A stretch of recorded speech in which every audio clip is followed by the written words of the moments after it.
성경은 죽은 영혼을 살리는 책입니다. 영혼을 소성케 해요.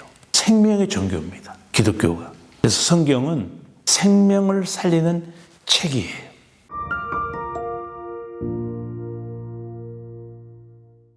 하나님 말씀은 사실은 우리에게 다양하게 다가오는데, 첫 번째는 말씀이 하나님이셨고 이 말씀이 육신을 입어서 예수 그리스도로 오셨잖아요. 그렇기 때문에 우리에게 다가온 말씀이 기록된 말씀만 있는 건 아니고 말씀의 근원이신 예수 그리스도, 이게 독특한 형태의 말씀입니다.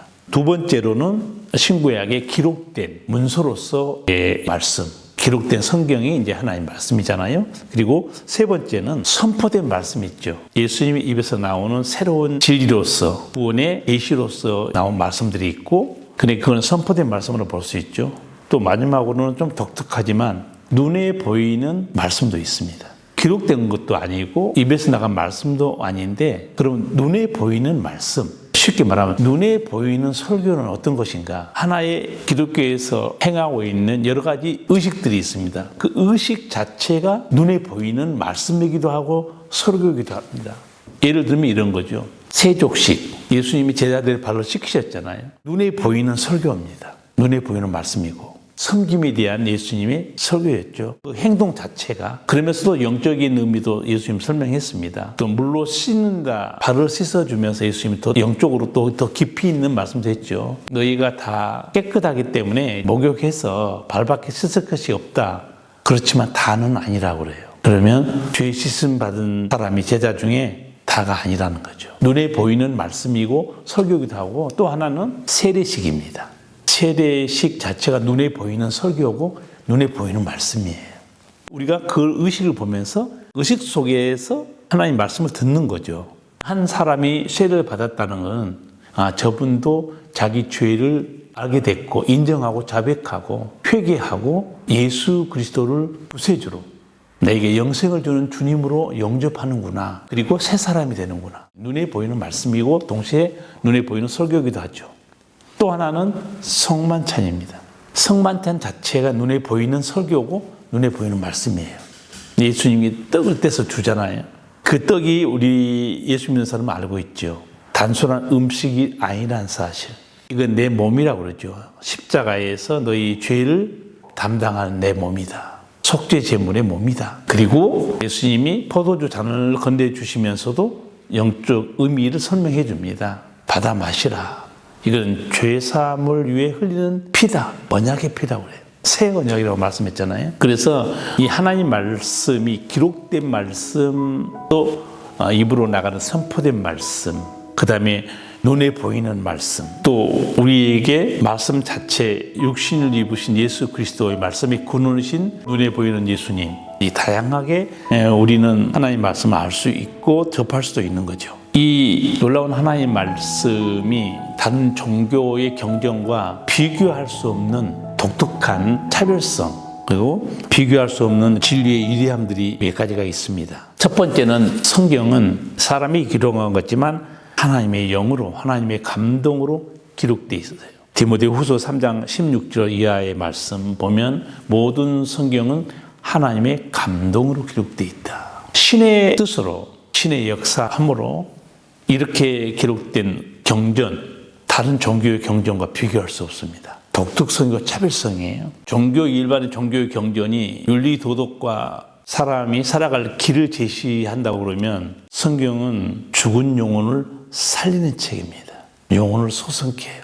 생명의 종교입니다. 기독교가. 그래서 성경은 생명을 살리는 책이에요. 물론 성경을 간단히 보면 성경의 핵심적인 내용들이 생명의 기원과 탄생, 그리고 생명의 죽음, 또 그 생명이 어떻게 다시 살아나는가에 대해서 핵심적으로 성경이 기록하고 있는데, 죽은 영혼을 살리는 이 성경의 진리야말로 다른 종교의 경전과 비교할 수 없는 차별성입니다.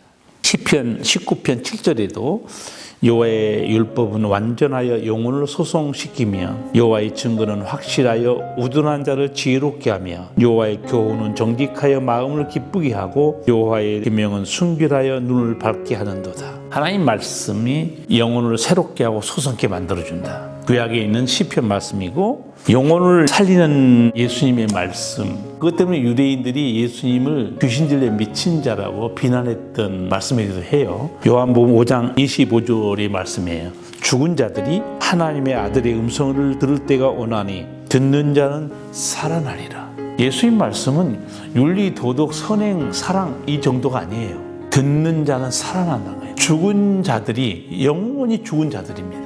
아들의 음성, 예수의 음성을 들으면 살아난다는데 그 살아난다는 단어를 보면 그냥 잠시 살아난다 그런 단어가 아니고 영원히 살다는 말씀을 예수님이 해요. 그 단어를 보면 이 자오라는 헬라어가 영생이라는 단어, 조에, 이 자오에서 나온 단어인데 그거는 초월적인 생명을 가리키고 있어요. 이 육신의 생명이 아니에요. 그러니까 예수님은 영원히 죽은 자 아들의 음성, 예수의 음성을 듣게 되면 듣는 자들이 영원히 산다는 거예요. 그래서 예수님도 요한복음 3장 16절에서 독생자를 주셨는데 저를 믿는 자는 멸망치 않고 영생을 얻는다. 그 영생이라는 단어 쓰십니다. 같은 맥락이에요. 그리고 아까 영혼을 살리는 그 말씀 요한복음 6장 63절에서 예수님이 이렇게 말해요. 살리는 것은 영이니 육은 무익하니라. 내가 너에게 이른 말이 영이요 생명이다. 여기서 살리는 것은 영이다. 하나님의 영만이 생명을 살립니다. 영원히 살게 해줍니다. 근데 그게 예수님이 이렇게 말해요. 하나 더 부연 설명해요. 내가 너희에게 이른 말이 영이요 생명이라고 그래요. 그러니까 예수님 말씀에 생명이 살아난다는 거예요. 육은 무익하다는 말. 이 육은 예수님이 서술했던 육이라는 걸 제가 좀 확대해 설명하면요. 육의 차원에 속한 게 인간의 차원에 속한 걸 말합니다. 인간이 만든 종교, 가르침, 철학. 육은 무익하다고 그랬어요. 한마디로 예수님이 정리해버립니다. 살리는 것은 영이요, 살리는 것은 내 말이 있는 것이지 육은 무익하다. 그 예수님이 어느 정도 육이라는 단어를 썼냐 하면 육이라는 단어도 두 가지가 있습니다. 그냥 우리 일반 몸을 가리키는 육체라는 단어가 있고 하나는 죄악된 본성의 메인 인간. 근데 예수님이 그 단어를 쓰고 있어요. 죄악에 붙들려 있는 인간들에게는 영원히 살게 하는 능력과 지혜가 없다 그 말이에요. 저도 성경을 연구하면서 성경의 다른 종교의 경전과 비교할 수 없는 정말 차별성과 독특성이 있구나. 영혼을 살리는 거예요. 베드로도 베드로전서 1장 23절을 보면 너희가 거듭난 것은 썩어질 씨로 된 것이 아니요 썩지 아니할 씨로 된 것이니 살아있고 항상 있는 하나님의 말씀으로 되었느니라. 하나님 말씀, 항상 있는 말씀에 변치 않고. 세 번째 성경의 독특성과 차별성이 뭐냐? 아마 이건 다른 종교에서 여기 범접할 수 없습니다. 하나님 말씀은 살아 운동력이 있다고 그랬어요. 인간이 쓰는 어떤 경전도 그 경전의 말씀에 살아있고 운동력이 있다? 어림도 없는 일입니다. 히브리서 4장 12절 보면 하나님 말씀은 살아 운동력이 있다고 그래요. 혼과 영과 골수, 관절을 찔러 쪼개기까지 한다는 거예요. 회개케 만들고 변화시키고. 어떤 종교의 경전의 말씀이 살아 운동력이 있다고 말하겠습니다. 비교할 수 없는 독특성이에요. 네 번째는 하나님 말씀에는 약속이 있습니다. 사람이 쓴 종교의 경전 약속할 수가 없어요. 다 자기들이 세상 떠나는데 누가 무슨 약속을 하고 누가 그 일을 이루어 주겠어요. 많은 어떤 종교에서 영생을 약속한다. 누가 영생을 주는데? 누가 극락을 주는데? 누가 극락을 만드는데? 불가능한 일이에요. 하나님 말씀만 약속이 있어요. 그래서 우리가 성경 전체를 보면 전체가 약속 덩어리입니다. 제가 먼저 강의할 때 성경을 표현하는 단어 중에 하나가 구약신약이라고 그랬어요. 옛날에 하신 약속, 예수님이 새롭게 주신 약속들. 성경에는 약속들로 가득 차 있는데 그 약속이 다 우리 인간들에게 엄청난 구원과 은총과 영생과 부활을 주는 약속들이에요. 창세기 3장 15절부터 하나님의 약속이 나오죠. 여자의 후손, 사탄의 권세를 깨트리고 우리를 구원할 것이다. 창세기 22장 18절 보면 아브라함의 후손, 자손 중에 하나가 온 천하 만민에게 복을 줄 것이다. 이사야로 가면 처녀가 잉태하여 아들을 낳을 것이다. 그 이름이 임마누엘이라 할 것이다. 다른 약속은 고사하고 예수님에 대한 약속들 엄청나게 많습니다. 또 예수님이 친히 우리에게 약속했죠. 나는 부활이요 생명이니 나를 믿는 자는 죽어도 살겠고 살아서 나를 믿는 자는 영원히 죽지 아니하리라. 예수님 또 수없이 우리에게 약속했어요. 재림에 대한 약속, 성령을 보내주시겠다. 그 약속대로 성령을 오셨잖아요. 세상 끝날에 대한 약속, 최후 심판에 대한 약속들, 천국과 지옥에 대한 약속들 엄청납니다. 성경은 다른 종교의 경전과 비교할 수 없는 독특성과 차별성이 있어요. 네 번째는 하나님의 말씀은 영원한 진리입니다. 영원토록 변치 않는다는 거예요. 시대와 상황과 상관없습니다. 예수님도 요한복음 17장 17절에서 하나님의 말씀은 진리입니다 그래요.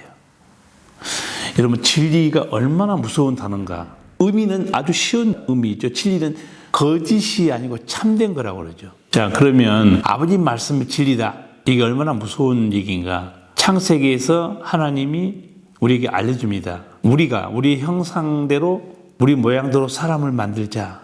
그래서 하나님이 땅에 먼지 흙에다 생기를 불어넣어서 생명, 살아있는 사람이 만들어집니다. 이게 하나님 진리예요. 그런데 원숭이에서 나왔다. 우연히 저절로 세포에서 만들어져서 진화됐다. 그럼 그건 거짓이죠.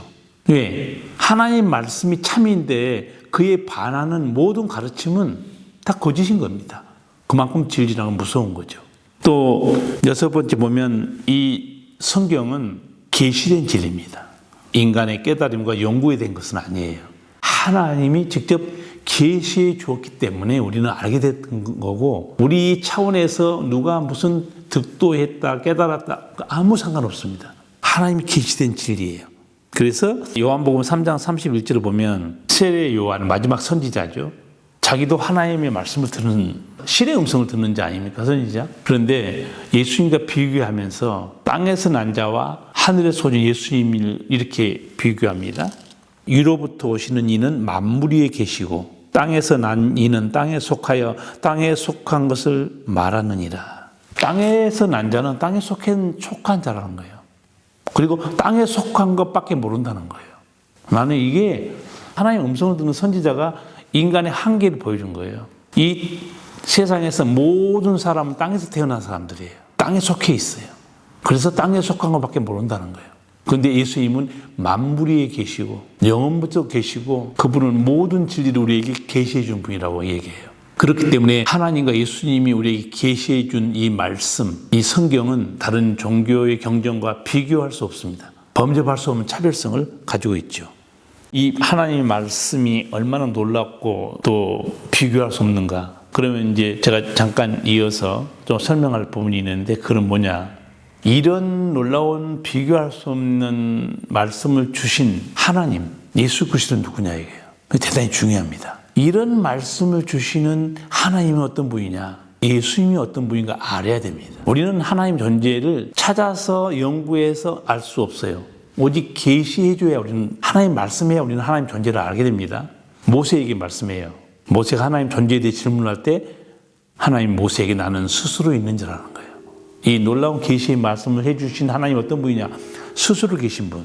창세기를 보시면 무에서 유를 창조하신 분, 그리고 창세기 17장 보면 전능하신 하나님, 그리고 그 전능하신 하나님은 말씀하신 대로 이루시는 하나님. 우리에게 말씀하신 이 하나님과 예수 그리스도 누구냐 이거죠. 그걸 잘 알 필요가 있습니다. 예수님 본래 하나님과 근본 본체, 하나님 본체였죠. 동등하신 분입니다. 육신을 입고 오신 분이지.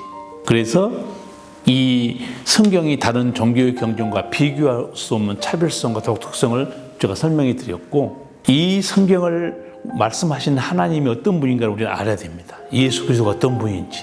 전지전능하신 분이고 스스로 계신 분이고, 그리고 무에서 유를 창조하시며 죽은 생명을 다시 살리신 하나님, 그분이 우리에게 주신 말씀들이 바로 성경인 것이죠.